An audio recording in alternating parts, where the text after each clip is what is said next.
बेटा दो तरह की डायबिटीज़ होती है। एक आपके कॉमन कम्युनिकेशन में बहुत आती है डायबिटीज़ मेलिटस, जो सारे बच्चे जानते हैं, सभी लोग जानते हैं कि इसके अंदर ब्लड का शुगर लेवल है वो मैनेज नहीं हो रहा है, यानी कि इंसुलिन हार्मोन का डिसऑर्डर है, वो अच्छे से काम नहीं कर रहा है। लेकिन दूसरी जो डायबिटीज़ होती है उसको बोलते हैं इंसिपिडस।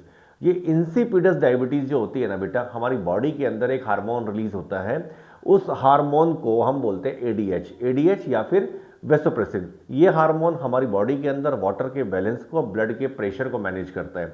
अब देखिए बहुत अच्छे से अगर मैं आपको बताऊं ना, तो कोई बेसिक 4 रीज़न हो सकते हैं जिसकी वजह से ये हार्मोन काम नहीं कर रहा है और हमको डायबिटीज़ इंसिपिडस से हम सफ़र कर रहे हैं।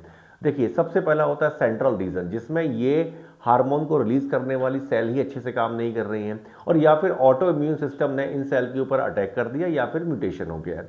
दूसरा होता है नेफ्रोजेनिक, किडनी एडीएच को रिस्पॉन्स नहीं कर रही है प्रॉपरली, और या फिर म्यूटेशन हो गया है जिसकी वजह से किडनी की जो एबिलिटी है एडीएच को रिस्पॉन्स करने वाली, वो थोड़ी सी कम हो गई है।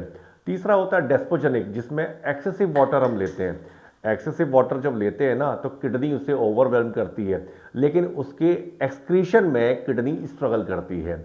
तो या तो ये रीज़न है कि बहुत ज़्यादा पानी वहाँ से यूरिन के थ्रू निकलने लगता है। जो लास्ट 4 रीज़न है ना बेटा, वो है गेस्टेशनल। अब गेस्टेशनल में क्या होता है कि जैसे मदर प्लेसेंटा है, जो प्लेसेंटा है वो एक प्रोटीन या एंजाइम रिलीज करता है जिसको बोलते हैं वेसोप्रेसिनेज।